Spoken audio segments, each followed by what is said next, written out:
दोस्तों, मैं हूं आपका दोस्त और आज 25 फरवरी 2026 के इस तपती दोपहर में हम एक ऐसे मुद्दे पर बात करने जा रहे हैं जो अब हमारे घर के दरवाजे तक आ पहुंचा है।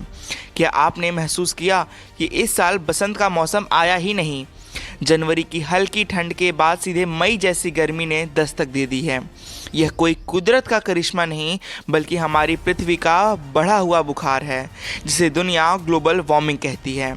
आज जब यहाँ बात कर रहे हैं तो भारत के कई राज्यों में पारा फरवरी में ही 35 डिग्री के पार जा चुका है, जो पिछले 100 सालों के रिकॉर्ड तोड़ रहा है। ऑफ रीडिंग और WMO के ताज़ा आंकड़ों के अनुसार 2026 इतिहास का सबसे गर्म साल बनने की राह पर है।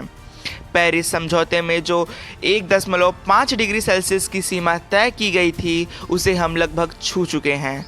इसका सीधा मतलब है अब मौसम का मिजाज पूरी तरह बदल चुका है। हिमालय की गोद से आने वाली खबरें और भी डरावनी हैं। इस साल ग्लेशियरों की पिघलने की रफ्तार 20% तक बढ़ गई है।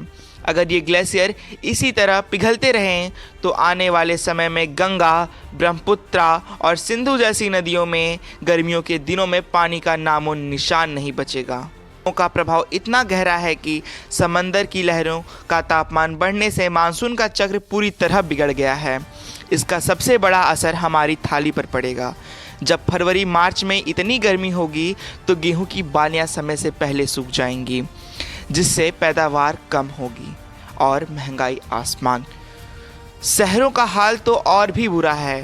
कंक्रीटों की ऊंची इमारतें और पेड़ों की कमी ने हमारे शहरों को हीट आइलैंड बना दिया है, जहां रात के समय भी तापमान कम नहीं होता। तो सवाल ये है कि क्या अब बहुत देर हो चुकी है? नहीं, अभी भी उम्मीद की एक किरण बाकी है। 2026 में तकनीक इतनी आगे बढ़ चुकी है कि हम सोलर एनर्जी और पर्यावरण के अनुकूल ईंधन की ओर बढ़ सकते हैं, लेकिन असली बदलाव आपकी और मेरी सोच से आएगा। पानी की एक एक बूंद बचाना, अपने जन्म दिवस पर कम से कम एक पेड़ लगाना और प्लास्टिक का मुंह छोड़ना। ये छोटे कदम ही इस जलती हुई पृथ्वी को ठंडा कर सकते हैं। याद रखिए, हमारे पास कोई प्लान बी या कोई दूसरी पृथ्वी नहीं है।